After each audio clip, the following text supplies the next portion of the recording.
सोना 1 लाख रुपए हो चुका है फॉर एवरी 10 ग्राम्स, मतलब 1 करोड़ रुपए for every KG.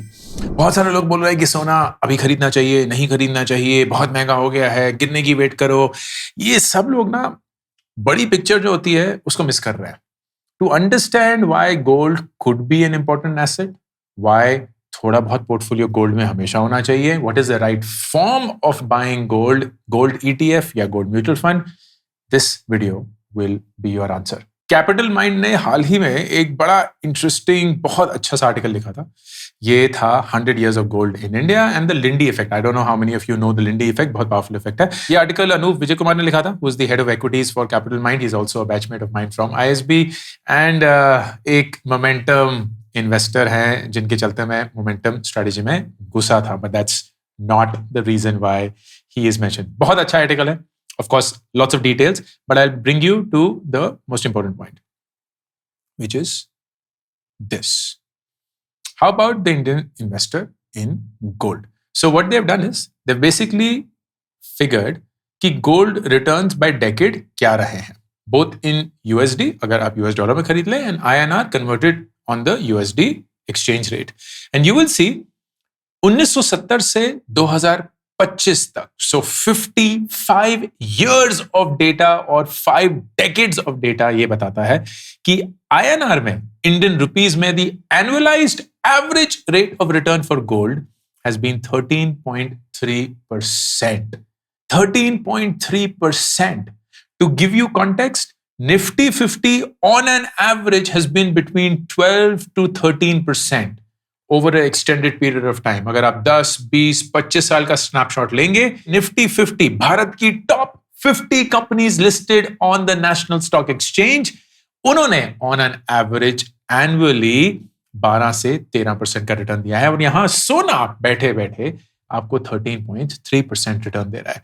Of course इसमें बहुत सारे नुआंसेस हैं। गोल्ड ज्वेलरी ये रिटर्न नहीं देती है, गोल्ड बार्स ने ये रिटर्न दिया है, लेकिन उसके साथ साथ स्टोरेज, सेफ्टी, वो सारे कंसर्न्स हैं। Digital gold is also a very recent phenomena. So इन सब के मद्देनजर इट्स अनलाइकली कि किसी ने 50-55 सालों तक गोल्ड में एक ही तरीके से इन्वेस्ट किया हो, लेकिन अगर किया होता, this would have been the return. In fact it goes on to do a very interesting analysis.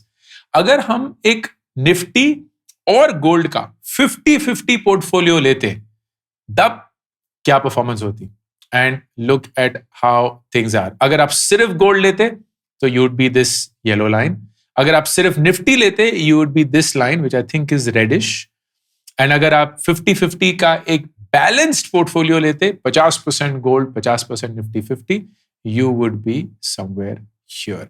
And the reason is because gold usually stock market के अगेंस्ट एक हेज माना जाता है। मतलब जब स्टॉक मार्केट डाउन हो तो गोल्ड यूजुअली स्टेबल होता है या अप जाता है, so it kind of prevents a draw down, मतलब कितनी नेगेटिवली आपका पोर्टफोलियो नीचे जा रहा है। इसका रीसेंट डेटा पॉइंट है कोविड का 2020 मार्केट क्रैश। मार्च 2020 में मार्केट 38.1% गिर गया था। उसी दौरान गोल्ड करीब 14% ऊपर बढ़ा। इनफैक्ट 2007 से 2025 तक, जो कि एक रीसेंट टाइम पीरियड है, अगर आप एक 50-50 निफ्टी और गोल्ड का पोर्टफोलियो रखते तो आपको 12.3% रिटर्न मिलता और ड्रॉ डाउन मैक्सिमम -34% होता। मतलब सबसे बुरे वक्त में भी आपका पोर्टफोलियो -34% जाता। अगर आप प्योरली स्टॉक मार्केट में होते तो वही ड्रॉ डाउन, मतलब मैक्सिमम नेगेटिव रिटर्न -59% था, लगभग दुगना negative return. So gold clearly is a really nice stabilizing balancing asset. और मैं अक्सर ये बोलता आया हूं कि डिजिटल गोल्ड थोड़ा बहुत अपने पोर्टफोलियो में होना चाहिए। अब पिछले वीडियोस में मैं एसजीबी या सॉवरेन गोल्ड बॉन्ड्स को बहुत एंडोर्स करता था। अनफॉर्चुनेटली गोल्ड इस तरह से बढ़ा एंड सरकार ने अनफॉर्चुनेटली एसजीबीज को इस तरह से एग्जीक्यूट किया दैट इट इज अनलाइकली कि एसजीबीज वापस इंट्रोड्यूस होंगे। तो अभी सेकेंडरी मार्केट में आप एसजीबीज खरीद सकते हैं, लेकिन primary issuance seems very unlikely. Gold jewellery हट गई, एसजीबीज हट गए, तो बच गया है digital gold. Gold coins, gold bars वो आप खरीद सकते हैं, लेकिन जैसे मैंने पहले भी बताया उसका स्टोरेज का और सिक्योरिटी का कंसर्न रहता है। So that leaves digital gold. And digital gold में 2 ऑप्शंस हो सकते हैं, गोल्ड ईटीएफ्स या गोल्ड म्यूचुअल फंड्स, दोनों के बारे में जानने की कोशिश करते हैं। सबसे पहले ETF। ETFs are exchange traded funds. पिछले कुछ वीडियोस में मैं इक्विटी ट्रेडेड फंड्स बोल रहा था और लोग बोल रहे थे इक्विटी ट्रेडेड फंड नहीं होता है गधे।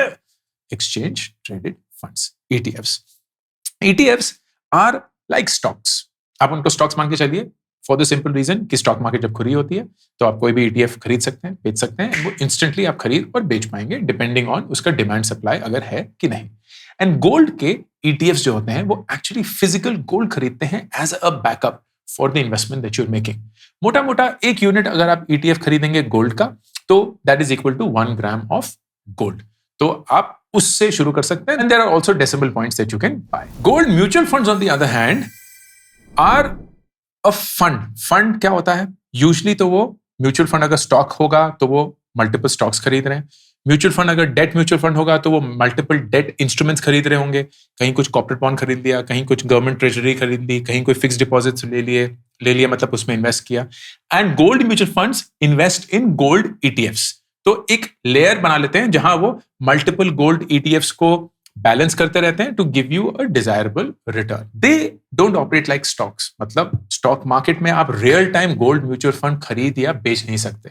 वो हमेशा मार्केट के एंड पे ही, जो 3:30 बजे होता है दोपहर में, उस पॉइंट पे जो उसका NAV या नेट एसेट वैल्यू और in other terms stock price, उस पे खरीदे या बेचे जाते हैं। So there is a slight lag or delay in buying and selling of gold mutual funds, or for that matter, any mutual fund. तो जानने की कोशिश करते हैं कि इन दोनों के बीच में अंतर क्या है, एंड देन फिर ये समझने की कोशिश करते हैं कि अगर आपको गोल्ड में इन्वेस्ट करना हो, डिजिटल गोल्ड में, तो ETF अच्छा रहेगा या mutual fund. This will be my personal opinion. तो सबसे पहला, gold ETF directly physical gold में इन्वेस्ट करता है as the backup of your capital. Gold mutual fund gold ETFs में इन्वेस्ट करते हैं, so they are indirect buyers of gold, not direct buyers. Gold ETF खरीदने के लिए आपको डीमैट अकाउंट चाहिए क्योंकि it's like buying and selling stocks. Gold mutual fund अगर आप किसी ब्रोकर या एजेंट के थ्रू खरीदते हैं तो आपको डीमैट अकाउंट की जरूरत नहीं है। अगर ऑफ कोर्स आप डायरेक्टली खरीद रहे हैं, you will require a demat account. लेकिन बहुत सारे लोग अभी भी भारत में एक ब्रोकर या एक एजेंट के थ्रू गोल्ड म्यूचुअल फंड या कोई भी और म्यूचुअल फंड खरीदते हैं। सो यू डोंट पर से require a demat account. Gold ETFs क्योंकि डायरेक्टली सोना खरीद रहे हैं तो उनको बहुत बड़ी टीम नहीं चाहिए, कोई ऐसा रिसर्च विंग नहीं चाहिए, कुछ नहीं, तो उनका एक्सपेंस रेशियो जो होता है वो बहुत कम होता है। एक्सपेंस रेशियो क्या है? एक्सपेंस रेशियो वो अमाउंट होता है जो आप म्यूचुअल फंड या ETF को देते हैं टू रन देयर बिजनेस, क्योंकि उन बेचारों को भी पैसा कमाना है ना। तो the gold ETF expense ratios are like 0.5 to 1%। A simple way of understanding that is अगर आप 100 रुपए उस गोल्ड ETF में इन्वेस्ट करते हैं तो 99.5 या 99 रुपीज आपके गोल्ड खरीदने में इन्वेस्टेड होंगे एंड बाकी के 50 पैसे या 1 रुपए उस फंड के सैलरीज एक्सपेंसेस उसकी तरफ जाएंगे। That's a simple way of understanding expense ratio. Gold mutual funds क्योंकि एक मिडिल लेयर है, उनको ये एनालाइज करना है कि कौन सा गोल्ड ETF खरीदें, कौन सा बेचें, कब खरीदें, कब बेचें, तो उसके लिए थोड़ी सी टीम चाहिए, थोड़ा सा एल्गोरिथम चाहिए, थोड़ा सा रिसर्च चाहिए। So their expense ratio tend to be higher between 1 to 2%। Gold ETFs like any other ETF high liquidity होते हैं। आप स्टॉक मार्केट में कभी भी, अगर वो स्टॉक मार्केट खुला है, खरीद सकते हैं, बेच सकते हैं। गोल्ड म्यूचुअल फंड जैसे कि मैं बताया दिन के एंड पे ही खरीदे बेचे जाते हैं। इसी के चलते गोल्ड ETF की रिडेम्पशन मतलब पैसा इन योर बैंक भी फास्टर है। आपने बेचा, आपको अगले दिन वो पैसा मिल गया and you can transfer that money instantly. Gold mutual fund दिन के एंड पे तो ऑर्डर बुक करेगा, अगले दिन वो ऑर्डर प्रोसेस होगा, फिर उसके अगले दिन वो पैसा आपके बैंक में आएगा। तो यूजुअली 24 से 48 घंटे का डिले हो सकता है। अगर बीच में बिजनेस डेज खा गए, मतलब अगर वीकेंड आ गया, तो और ज्यादा डिले भी हो सकता है। तो if you looking for rapid liquidity, ETFs are better, mutual funds not so much. Taxes दोनों के लिए सेम है, short term and long term capital gain tax. Capital gain tax मतलब अगर आपने 100 रुपए की कोई चीज खरीदी, उसको 120 का बेचा, तो आपका 20 रुपए कैपिटल गेन हुआ है, मतलब प्रॉफिट हुआ है। आपको उस 20 रुपए पे टैक्स देना होगा। सरकार बोलती है अगर शॉर्ट टर्म है, मतलब 1 साल से अंदर अंदर आपने खरीद लिया या बेच लिया, तो आपको 20% टैक्स देना होगा। अगर 1 साल के बियॉन्ड है तो 12.5% टैक्स देना होगा। क्वाइट पॉसिबल कि ये long term capital gain tax जो है, जो 12.5% है, ये भी धीरे धीरे बढ़ के 15-20 शायद बढ़ सकता है, लेकिन अभी के हिसाब से 20 और 12.5% है। तो टैक्स में इन दोनों में कोई अंतर नहीं है। हाँ, ये होता है कि गोल्ड ETFs जो होते हैं, क्योंकि वो डायरेक्टली फिजिकल गोल्ड में इन्वेस्ट करते हैं, they are not buying and selling very frequently, तो वो बहुत पैसिव फंड्स होते हैं, एंड इसकी वजह से द कैपिटल गेन या capital loss is usually a lot lesser. तो देखा गया है कि ETFs ओवरऑल ज्यादा टैक्स एफिशिएंट बन जाते हैं बिकॉज वो ज्यादा एक्टिवली ट्रेड नहीं होते हैं, जबकि गोल्ड म्यूचुअल फंड जो होगा वो बहुत बार एक गोल्ड ETF खरीद रहा होगा, बेच रहा होगा, कभी लॉस पे कभी प्रॉफिट में, so you may actually get a capital gain even though आपके रिटर्न मोर और लेस सेम रहे। ओके, अब कौन कौन से गोल्ड ETF हैं जो आप कंसिडर कर सकते हैं? None of these are promoted, किसी ने मुझे कोई पैसा नहीं दिया इनका नाम लेने के लिए, इनको आइडिया भी नहीं है कि उनका नाम मैं इस वीडियो में ले रहा हूं। I have personally used them, which is why I am recommending. Please make your own decisions based on your own homework. मेरी राय के अनुसार मत जाइएगा। I am just trying to give you what could be a starting point for your research. Zerodha gold ETF या gold केस, expense ratio काफी low है, 0.32%। ICICI prudential gold ETF, expense ratio of around 0.5%। काफी बड़ा ETF भी है, 7,000 करोड़ से ज्यादा का एसेट्स अंडर मैनेजमेंट, मतलब लोगों का पैसा उस पर डिप्लॉयड है। HDFC gold ETF, expense ratio थोड़ा महंगा है, 0.59%, एंड AUM मतलब एसेट्स अंडर मैनेजमेंट करीब करीब 9 से 10,000 करोड़। SBI का gold ETF, expense ratio of 0.73%, and finally Nippon India ETF gold बीस, expense ratio of 0.82% and AUM of above 18,000 crore. सबसे फेमस या पॉपुलर ETF यही है। अगर गोल्ड म्यूचुअल फंड्स की बात करें तो वो कौन कौन से हैं? Again, none of them are promoted और have paid me any money to take their names. Axis का गोल्ड फंड है, expense ratio of only 0.17% and 5 साल का CAGR अराउंड 15% है, which is quite crazy. HDFC gold ETF fund of funds, मतलब ETFs में fund करके वो ये रिटर्न जनरेट करते हैं, expense ratio of 0.18%. Invesco India gold ETF fund of funds, expense ratio of 0.1%. And SBI gold, expense ratio of again 0.1%. अब बहुत लोग पूछ रहे हैं कि क्या ये सही समय है गोल्ड में इन्वेस्ट करने का कि नहीं? इस सवाल का जवाब मेरे पास तो नहीं है, क्योंकि मैं ना एक्सपर्ट हूं ना मैं ऐसी फ्यूचर प्रेडिक्शंस करता हूं। आई लुक एट डेटा जो पिछले 50 साल का मैं आपके साथ ऑलरेडी शेयर कर चुका हूं, and then I will take a calculated call कि अगर गोल्ड मुझे अपने पोर्टफोलियो में चाहिए तो मैं एक SIP शुरू करूंगा, and I will deploy whatever percentage, 5-10% जो मेरा इन्वेस्टमेंट का मैं गोल्ड की तरफ डालना चाहता हूं, एंड देन हर महीने पूरी शिद्दत के साथ बिना किसी रोक टोक के आई विल कंटिन्यू इन्वेस्टिंग।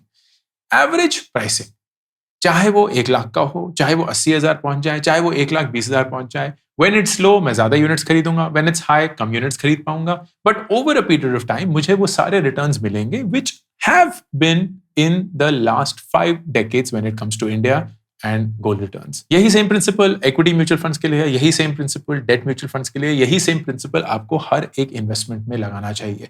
आप और मैं एक्सपर्ट्स नहीं हैं, हमें नहीं पता कि मार्केट कैसे टाइम करनी है। इनफैक्ट जो भी मार्केट टाइम करने की कोशिश करता है 99% हारता ही है। The best way is either to do deep research that you have a very strong reason कि आप कौन सा स्टॉक खरीद रहे हैं, कितनी देर तक खरीदेंगे, या कौन सा एसेट खरीद रहे हैं या कमोडिटी खरीद रहे हैं और कितनी देर तक, व्हेन टू एग्जिट, या गो SIP जहां आप रेगुलरली हर महीने इन्वेस्ट करेंगे and over a period of time you will see the returns very close to what have been historically. तो गोल्ड में अगर इन्वेस्ट करना है, 1 करोड़ प्रति किलो के रेट पे सोना खरीदना शुरू करना है, तो अभी वक्त है। Which one would you recommend between ETF and mutual fund? अगर आप मुझसे पूछेंगे, I would personally go for ETF because of its liquidity, because of its ease, its low expense ratios. तो कन्वीनियंट रहते हैं, स्टॉक मार्केट के जैसे कभी भी बाय एंड सेल कर सकते हैं, पार्क्ड रखो उनको, SIP करना बहुत आसान है, everything becomes far easier. That will be my recommendation. I hope this was helpful. Ankur Warikoo signing off. Career को लेके मेरी चौथी किताब एक बहुत ही सिंपल, बहुत ही रिलेटेबल, बहुत ही प्रैक्टिकल जरिए से लिखी गई है। काश कि ये बुक मुझे किसी ने दी होती जब 24 साल की उम्र में मैं एकदम कंफ्यूज था कि अपने करियर के बारे में क्या करूं, अपनी जिंदगी की दिशा क्या बनाऊं। ये किताब मैंने उसी 24 साल के अंकुर के लिए लिखी है, आपके लिए लिखी है।